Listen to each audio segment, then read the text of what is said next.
Hi, thank you for joining us at the Paragon Solstice YouTube channel for our transformation series. My name is Emily Rentas. I'm the owner and founder of Paragon Solstice, and our transformation series features individuals, businesses, and organizations talking about their personal stories of transformation and resilience.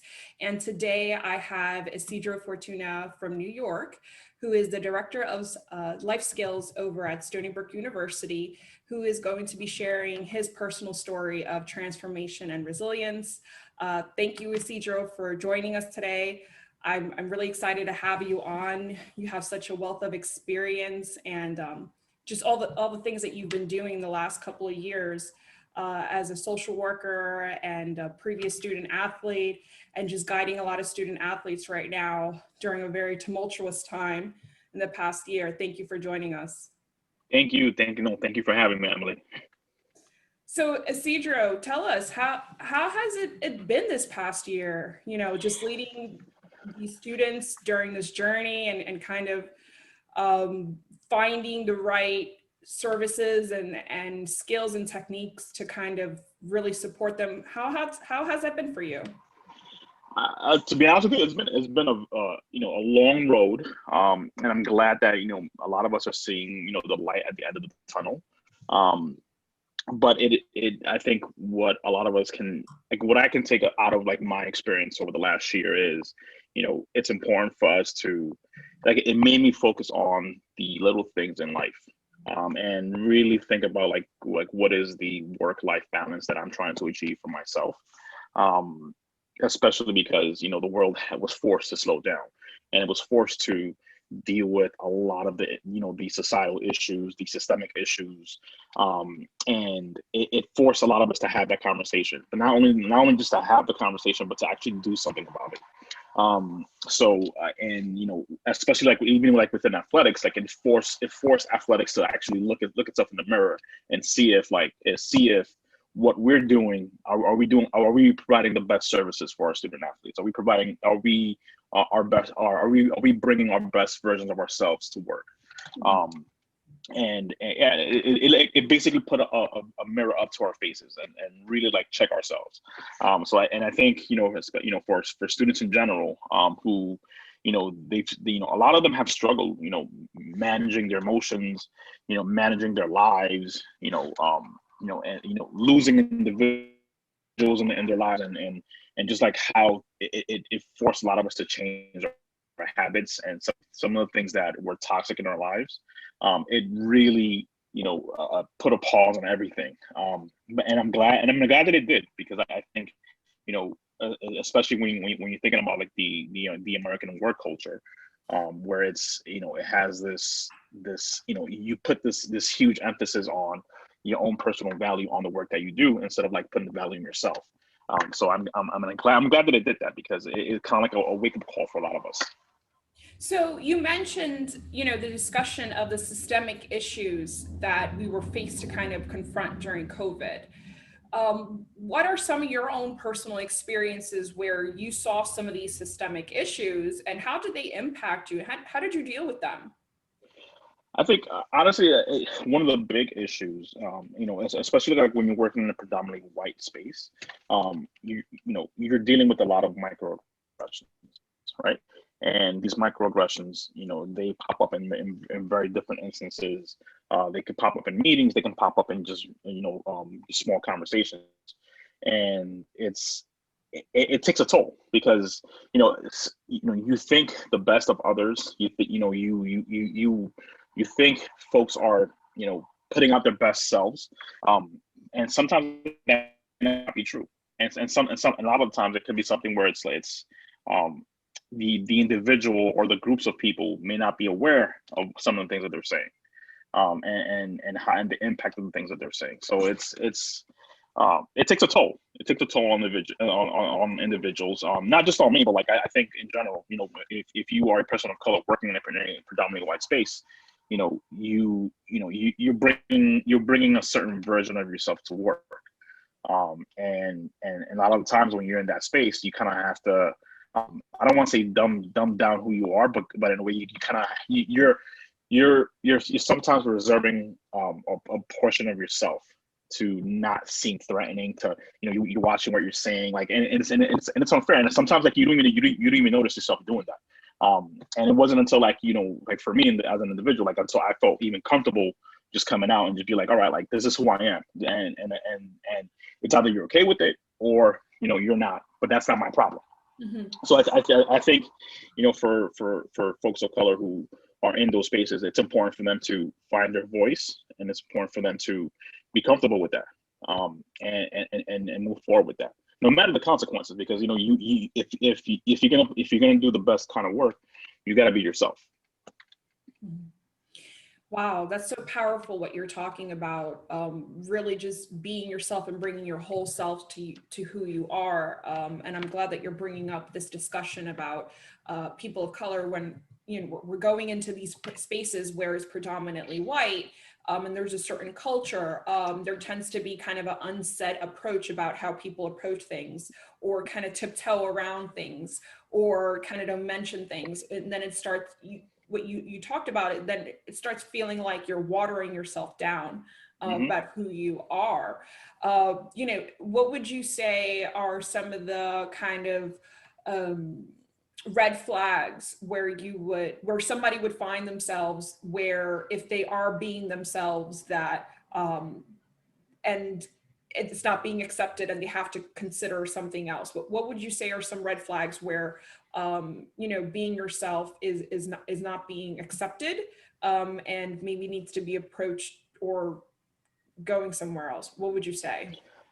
I would say sometimes when you as an individual, when you're explaining or you're sharing a personal story about how you experienced a racist act, or you experience a situation where you were dealing with by like any type of biases, and the other individual may not acknowledge, you know, like what's going on. Because sometimes, you know, like, you know, you can share a story, but the individual might say, oh, it's not all of us. Oh, like that, you know, like that was just an isolated incident. And basically that diminishes your story. It diminishes, like, you know, like your self-worth. So I think, you know, it had, like, how those conversations, you know, were happening before COVID. It basically, you know, shut down those stories. It forced individuals to not feel comfortable sharing, because if the reaction is automatically, you know, like, you know, it's not all of us, or it's just a small pocket of us, then it's like, oh, so like my story isn't valid, right? So I think with COVID, because of how everything had to slow down, we were able to address that particular section, because these aren't isolated incidents. This is a you know, it's a, I don't want to say it's a routine, but it's a pattern. Mm-hmm. You know, it's and sometimes it can lead to like toxic work cultures. So like if it's not addressed, then, you know, things can get swept under the rug, and again, like it can turn into something, you know, something else down the road. So like I'm glad and you know, if there's anything that's positive, and I mean, I don't like thinking about COVID as positive, but like if there's anything that happened during COVID that helped our society, was forcing individuals, particularly white people, to have those difficult conversations and to sit in their uncomfortableness, because that's where true learning happens. So yeah, so yeah.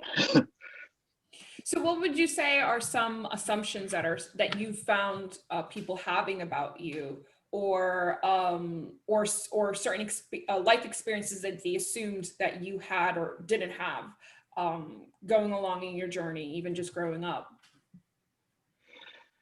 Just thinking back, I mean, I think the stigma of being a student athlete, even till this day, I think, once someone finds out that finds out that I was a former student athlete, there's a certain assumption of like, all right, like maybe this person isn't as smart, or this person isn't a hard worker, you know, in terms of in terms of their employer, as an employee.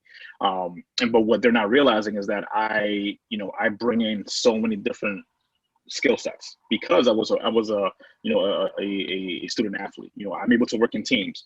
I'm very competitive. I'm self-motivated. I can think on my feet. Like when I'm met with a challenge, it's very easy for me to move through the stages of like, all right, like this happened, what's my next move? Like I'm not stuck in the space of like of being very defeatist. I learn a lot from my mistakes, and again because of the sport that I played, baseball. I when I make a mistake, I immediately try to learn from it and figure out like how not to repeat it. And I honestly like, it's like not being afraid to make a mistake, because when you play baseball, it's one of those things where like you're failing a whole lot more than when you're succeeding. So it's important for you to like learn from those mistakes. So I think that's the part is, when you make a mistake, not to be so down on yourself, like learn from that. And what you're describing are all skills of resilience and transformation, about really having an open mind, really looking at it, a mistake or failure as an opportunity to learn, having the grit to keep going, working even when you can't see the evidence of progress anytime soon. These are all the skills of resilience that you had to harness as a student athlete. And those are skills that get kind of covered in the assumptions that you're saying about when people find out you're a student athlete. And I totally sympathize with that, because even myself, I found myself, growing up, and when I've mentioned that I've been a student athlete, I've had to really kind of reinforce the academic piece to that, because then there's a consideration, like you mentioned, like, oh, that you've been seen only because of your skill, right? Yep. And what would you say for, for employers or organizations or folks who do come across student athletes? What would you say are some of the things that they should consider? I think no, I think honestly, hiring student athletes, keeping them on their toes, because I think when it comes to student athletes, we tend to, you know if there is an action, we tend to honestly we tend to be easily bored. But so like when you're challenging us, when you're putting a difficult task in front of us, that's important for us, because that brings in that brings out our our competitive nature. So I think employers should definitely consider student athletes. That's why, for example, when it comes to me assisting student athletes with their resumes, I want them to lead with that particular identity. Like, hey, like it's important that you lead with the fact that you are a student athlete. So it's important that you design your resume with that in mind, because you bring in so many different qualities, so many different characteristics, so many different skill sets that a normal student, someone who isn't a student athlete may not possess, or may not have been exposed to when they're in college. So I think it's important that employers like really take a second look at student athletes, because again, like they may not have been the best math student, but they have a lot of problem solving skills. They know how to work in teams. They know how to deal with adversity. They know how to bounce back from failure. They know how to lead. Even again, like because we put in different situations where we develop different types of leadership style. Like, for example, like I was someone who I was very loud. I was very demanding, as a leader. But there are others who are very much, they're quiet leaders, or they're leaders by action. But I think playing sports at a very high level, that automatically comes out, and then that translates into you being a certain type of employee. So I think challenging, if you have a student athlete, definitely within your ranks. I think it's important to challenge them, because that's where you're going to see them meet that potential. And I think the part that especially the part you mean leading with the discussion of, I am a student athlete. This is who I am. I'm going to let you know who I am and what I bring to the table. I'm not going to just kind of keep it in the background because I'm not sure if you're going to accept it or not. And that goes back to the earlier discussion about bringing your whole self to the workspaces, to places that you are. And and recognizing the spaces that do accept you for who you are, and then deciding whether, if they're not accepting, maybe those are not the right places for you. I know that you also have a lot of experience in the nonprofit space. What are some of the things that you often saw in the nonprofit space that really required being resilient in the work that you had to do? Can you tell us a little bit about what that was like? Yeah, I think, in my experience, in the nonprofit sector, particularly with community-based organizations, it's really, really teaching yourself about what are the immediate needs of the community. And again, like because of the particular name of the community-based organizations, understanding how the systems how the systems impact the students that you serve, or the population that you serve. So and I think that was something that I was actually very good at, like obviously like doing like conducting needs assessments and really figuring out like, all right, like what are the immediate needs of this community, who are my allies within my organization, who are my allies outside of my organization, and who I can bring in to deliver high quality services. And I think that's something across the board, like, throughout my career, that's something that I've always been really good at. And obviously, connect with the community that I'm working with. I've worked in the Lower East Side, I've worked in East Harlem, I've worked in the Bronx, I've worked in Brooklyn. So like I have a wealth of knowledge of like the experiences of students that look like me. I went to school in New York City. I went to high school. I went to public school. My whole life. I went to a public college. I went to I got my master's at a public institution. So like I went through the full public school experience. And even that, like even going through a public school experience within New York City, we tend to forget that. And I'm going off on a tangent now, but like I think you tend to forget how systemic racism impacts our educational experiences. Like there were so many things that I learned in my master's program that I wish I could have learned when I was in high school. And I think that's where like the true impact of our experiences, our educational experiences, like really happen. If I wasn't exposed to, for example, like if I wasn't exposed to, taking AP courses in high school, I would have never learned a lot of those things until I would have gone to college, maybe. So like I think how we approach our education, because again, like everything starts off with education, and then branches off of that. Because in my experience in the work that I did at my previous job, I was working at a elementary school in East Harlem, PS 38, who I love that school, and I love the staff there. But it was like you can just tell how the systems around the school, just the Department of Education, how the economic systems, the law enforcement, how it impacted the daily lives of the students. Every day. We had over 40, almost 50% of the students in the school, lived in a shelter. Families lived in a shelter.